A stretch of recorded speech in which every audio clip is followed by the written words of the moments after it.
Hey everyone, welcome to podcast भी। आज का केस है जेसिका लाल के बारे में। A beautiful young woman doing everything to support herself and सिर्फ एक गलती उससे हुई दैट उसने एक रिच एंटाइटल्ड ब्रैड को ना अल्कोहल सर्व करने से मना कर दिया एंड इतने छोटी बात पे उसे अपनी जान गंवानी पड़ी। जस्टिस के नाम पे अक्यूज्ड पर्सन को विदाउट एनी रिपरकशंस कोर्ट ने छोड़ने का डिसीजन लिया। तो हुआ क्या था जेसिका लाल के साथ? ये केस न्यू दिल्ली का है। जेसिका लाल जो 5 जनवरी 1965 को बॉर्न हुई थी, वो एज अ मॉडल काम कर रही थी एंड खुद को सपोर्ट करने के लिए एट टाइम्स एज अ बारमेड भी वो काम करती। तो 29 अप्रैल 1999 को ना ऐसी एक बड़ी पार्टी हो रही थी न्यू दिल्ली में। कई फेमस सोशलाइट वहां पे प्रेजेंट थे। वो पार्टी एक बार रेस्टोरेंट टाइप लोकेशन में हो रहा था and that bar was unlicensed. अभी उस पार्टी में कई मॉडल्स एज बारमेड ना काम कर रही थी। पार्टी में जो भी आ रहे थे उनको सर्व करने का काम वो कर रहे थे। जेसिका लाल भी वहां पे थी एंड काम कर रही थी। जब ये पार्टी देर रात तक चली ना, तब बार में अल्कोहल खत्म हो गया। रात के अराउंड 12:30 हो रहे थे एंड बारमेड्स जो थे ना वो दारू सर्व नहीं कर पा रहे थे। उसी समय एक आदमी जिसका नाम मनु शर्मा है, वो अपने 3 दोस्तों के साथ वहां पे आया एंड उसने जेसिका से डिमांड किया कि वो उन्हें दारू सर्व करे। अभी दारू खत्म हो गया था तो जेसिका सर्व नहीं कर पा रही थी। इसी वजह से उसने रीजन दे के मना कर दिया, जिसके बाद मनु शर्मा ने ना 1000 रुपए ऑफर किए दारू के लिए। इन अ वे वो यहाँ पे जिद कर रहा था दैट उसे दारू चाहिए। अब ये पूरे सिनेरियो में जेसिका की कुछ गलती नहीं थी, उसके कंट्रोल में कुछ नहीं था एंड इसी वजह से फिर से उसने मनु शर्मा को मना कर दिया। सब मालूम होने के बावजूद ना मनु शर्मा इस बात पे नाराज हो गया एंड उसने अपनी पिस्टल निकाली एंड सीलिंग की तरफ फायर कर दिया। यहाँ पे वो सबको डराना चाहता था एंड वापस से उसने दारू की डिमांड की। He was intimidating people. Party में सब डर भी गए थे ये देख, पर जब इसके बाद भी उसे दारू नहीं मिला, उसने जेसिका लाल को ना गोली मार दी जो उसके सर पे लगी एंड इसके चलते उसकी जान चली गई। ये जब हुआ ना, तब बार में सब पैनिक करने लग गए थे एंड यही अफरा तफरी में मनु अपने 3 दोस्त अमरदीप, विकास एंड आलोक के साथ बार से निकल गया।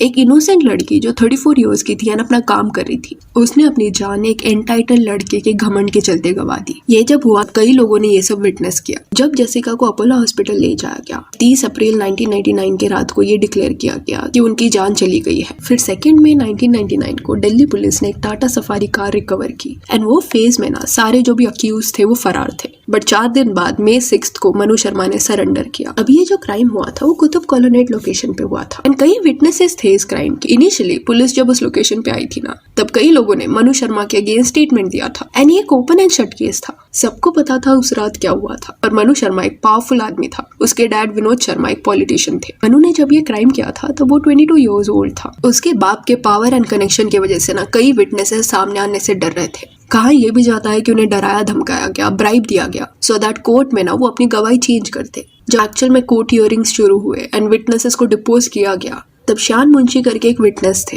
जिन्होंने इनिशियली तो मनु शर्मा के अगेंस्ट स्टेटमेंट दिया था, बट कोर्ट में वो हॉस्टाइल हो गए। उन्होंने मनु शर्मा को इस बार आइडेंटिफाई ही नहीं किया। ही चेंज्ड हिज स्टेटमेंट। फिर और एक विटनेस थे जिनका नाम शिवदास था। वो एक इलेक्ट्रिशियन थे कुतुब कॉलोनेट में। He also turned hostile. उन्होंने मनु शर्मा के अगेंस्ट गवाही नहीं दी। करण राजपूत करके एक विटनेस थे, उन्होंने भी गवाही नहीं दी। फिर मालिनी रमानी करके एक आई विटनेस थी जो एक सोशलाइट थी एंड वो टाइम पे फैशन डिजाइनर थी। उन्होंने मनु शर्मा को ना आइडेंटिफाई किया। फिर बीना रमानी जो और एक सोशलाइट थी एंड वो रेस्टोरेंट की ओनर थी, उन्होंने भी मनु शर्मा को आइडेंटिफाई किया। फिर बीना रमानी के जो हस्बैंड थे जॉर्ज, उन्होंने भी मनु शर्मा के अगेंस्ट स्टेटमेंट दिया।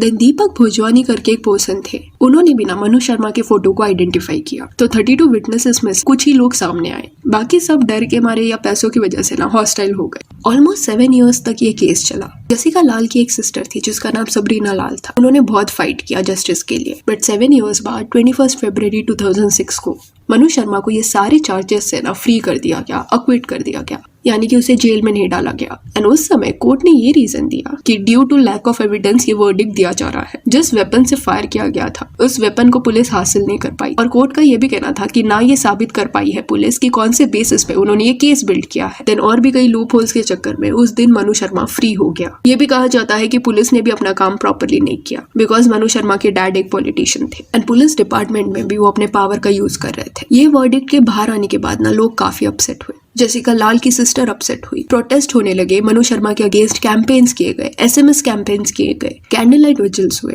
लोग दबाव डाल रहे थे प्रशासन के ऊपर सो दैट जेसिका लाल को जस्टिस मिले। एंड ये सारे प्रेशर के चलते दिल्ली पुलिस कमिश्नर ने अनाउंस किया कि इन्वेस्टिगेशन फिर से प्रॉपरली होगा। मार्च 2006 को ना पुलिस ने हाई कोर्ट में पिटीशन डाला to review this case and इस तरह ये केस फिर से इन्वेस्टिगेशन हुआ। सितंबर 2006 में स्टिंग ऑपरेशन भी बाहर आया, जिसमें विनोद शर्मा जो मनु शर्मा के डैड है वो एक्सपोज हुए। उस स्टिंग ऑपरेशन ने ना एक मीडिया हाउस ने कई विटनेसेस से बात किया। इन वे ये जानने की कोशिश की कि उन्होंने अपना स्टेटमेंट क्यों बदला कोर्ट में, तो वहां से समझा कि विनोद शर्मा ने उन्हें ब्राइब किया था सो दैट मनु शर्मा के अगेंस्ट जो भी उन्होंने स्टेटमेंट दिया है वो वापस ले लिए। ये स्टिंग ऑपरेशन बाहर आने के बाद विनोद शर्मा पे भी प्रेशर आ रहा था। इस केस के चलते सब चाहते थे कि वो रिजाइन कर दे, जिस वजह से बाद में उन्होंने हरियाणा कैबिनेट से ना रिजाइन कर दिया। 15 दिसंबर 2006 को हाई कोर्ट ने रूल किया that Manu Sharma is guilty and life imprisonment की उसे सजा हुई। कोर्ट के सामने कई लोगों ने उस समय ये भी प्ली किया कि मनु शर्मा को मौत की सजा हो, पर कोर्ट ने ये एक्सेप्ट नहीं किया। कोर्ट का ये कहना था कि दो ये क्राइम इंटेंशनल था पर प्रीमीडिएटेड नहीं था,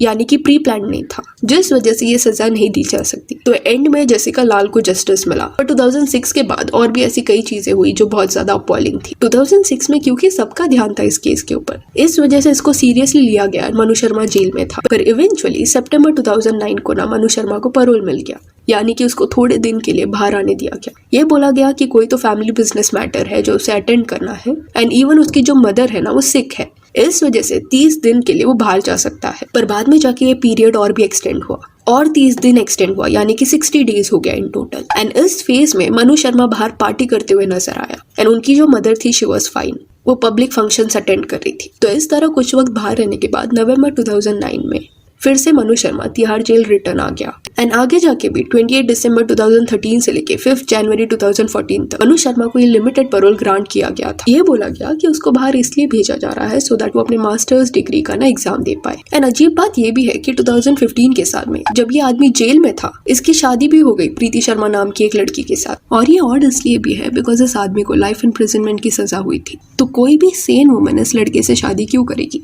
एंड आगे जाके ओपन होने वाला था कि ये लोग ना लीगल लूप होल्स का यूज कर रहे थे एंड ये शादी भी उन्होंने प्लानिंग के चलते ही की थी, क्योंकि 2019 में प्रीति शर्मा जो मनु शर्मा की अभी वाइफ थी, उन्होंने नेशनल ह्यूमन राइट्स कमीशन को ना अप्रोच किया एंड रिक्वेस्ट किया कि उनके हस्बैंड को अर्ली रिलीज दिया जाए। She even alleged that her husband had been illegally detained for more than the prescribed period of incarceration. Year 2020 आते आते ये सारे केस से सबका ध्यान हट गया था एंड मनु शर्मा को बेल मिल गई। बेल पे वो बाहर आ गया। ये बोला गया कि अच्छे बिहेवियर के चलते उसको अर्ली रिलीज दिया जा रहा है। सबरीना लाल जो थी ना वो इसके अगेंस्ट थी। उन्होंने इंटरव्यू भी दिया था सेइंग दैट कि उन्हें नहीं चाहिए कि वो बाहर आए, पर मनु शर्मा बाहर आ गया। ईयर 2021 में ना सबरीना लाल की जान चली गई। She was 53 years old and ये बोला जाता है कि वो बीमार रहती थी। उन्होंने अपनी बहन के जस्टिस के लिए पूरे ताकत से फाइट किया। जस्टिस जो था ना वो डिले हुआ पर मिला उनको। करंटली मनु शर्मा जो है 46 years old है। लास्ट 4 साल से वो फ्री है। He is married and seems like he is still powerful. Whereas Jessica Lal, who was working to support herself, वो अभी इस दुनिया में नहीं है क्योंकि उस रात दारू खत्म हो गया था एंड ये अमीर इंसान का ईगो हर्ट हो गया एंड अभी जेसिका लाल के फैमिली से कोई है भी नहीं जो इस बेल के अगेंस्ट फाइट कर पाए।